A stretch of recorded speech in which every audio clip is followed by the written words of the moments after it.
Ada orang yang bertanya, apakah mujizat yang dulu dilakukan oleh Yesus lebih dari 2000 tahun yang lalu masih ada sampai sekarang? Saya jawab ada. Banyak mujizat. Hampir setiap hari orang mengalami mujizat.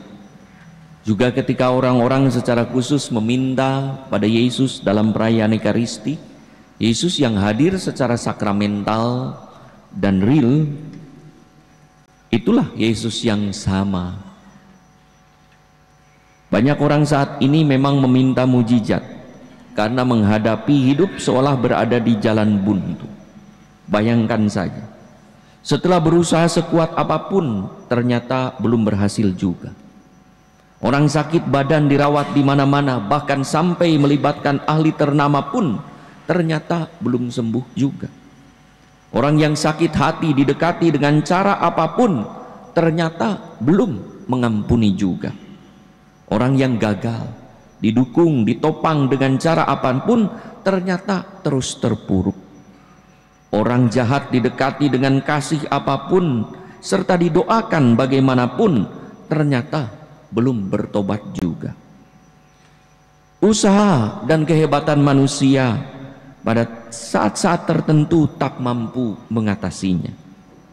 Pada saat itu kita membutuhkan mujizat, yaitu campur tangan Allah untuk membuat sesuatu yang tidak mungkin di mata manusia menjadi mungkin terjadi. Salib, jalan salib yang kita dengar hari ini adalah sebuah mujizat. Dalam Injil kisah sengsara yang baru saja kita dengar dari kisah Lukas 23, kita biasa melihat ada beberapa mujizat terjadi, yaitu apa yang tidak mungkin dilakukan manusia biasa tanpa campur tangan Allah, tanpa ditopang dan didukung oleh kekuatan Allah sendiri. Pertama, Yesus memberi penghiburan kepada wanita-wanita Yerusalem yang menangisi dirinya. Dalam keadaan ditinggalkan para murid, sahabat, dan orang dekat, Yesus membutuhkan penghiburan, dukungan dari siapapun yang bersimpati padanya. Tetapi ia tidak terjebak pada penderitaannya. Penderitaan tidak membuatnya lemah secara spirit rohani, apalagi sampai terhalang untuk berbuat sesuatu yang baik kepada orang lain. Penderitaan tidak menguasai dirinya, maka ia menghibur wanita-wanita itu. Kedua, di atas kayu salib Yesus mengampuni mereka yang sudah membuatnya menderita. Dalam kepedihan rasa sakit, luka tusukan paku dan duri, Yesus berseru, "Bapa, ampunilah mereka, sebab mereka tidak tahu apa yang mereka perbuat." Itulah kiranya kisah air susu dibalas dengan air tuba. Sekalipun diperlakukan demikian kejam, Yesus tidak membalas dan tidak berkata yang jelek tentang mereka yang membuatnya menderita. Di tengah gejolak yang biasanya ada kemarahan dan kebencian, justru Yesus memperlihatkan kemurahan hati dan kecintaannya kepada mereka yang telah berbuat jahat kepadanya. Ampunilah mereka. Ketika Yesus di atas salib juga membuka jalan pertobatan pada dia yang mau bertobat. Tiada kata terlambat untuk bertobat bagi siapapun, sekalipun bagi penjahat yang harus dilakukan di akhir hidupnya, di detik-detik sebelum kematiannya. Maka kepada salah satu penjahat yang berharap pada Yesus, Yesus pun berseru,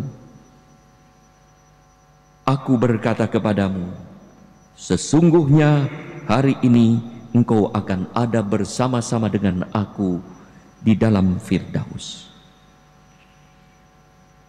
Di situ ada saat rahmat pada detik-detik terakhir seorang penjahat untuk mengenal Yesus dan mengalami rahmat Allah melalui Tuhan, hingga ia pun mengalami diselamatkan. Di tengah penderitaannya pun Yesus memberikan berkat. Itulah misteri salib. Penderitaan yang luar biasa memberi berkat istimewa bagi kita. Keempat mujizat, meski merasa hidup bukan hanya dihabisi, tetapi juga bagaikan dihabisi oleh sesama, oleh para muridnya, dikhianati dan disangkal, serta mengalami ditinggalkan Allah. Hingga Yesus berkata, "Ya Allahku, mengapa engkau meninggalkan aku?" Yesus tetap tertuju pada Allah.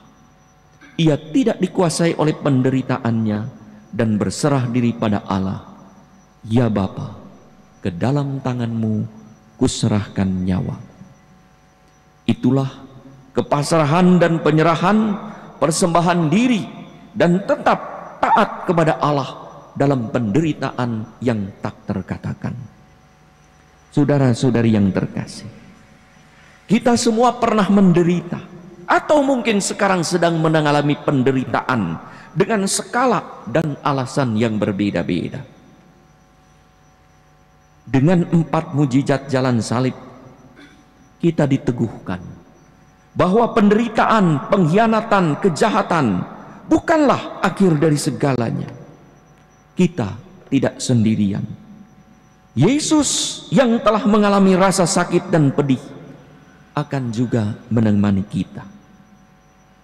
Yesus yang telah mengalami penderitaan dan habis-habisan hidupnya akan menyertai, memberkati, dan menopang kita.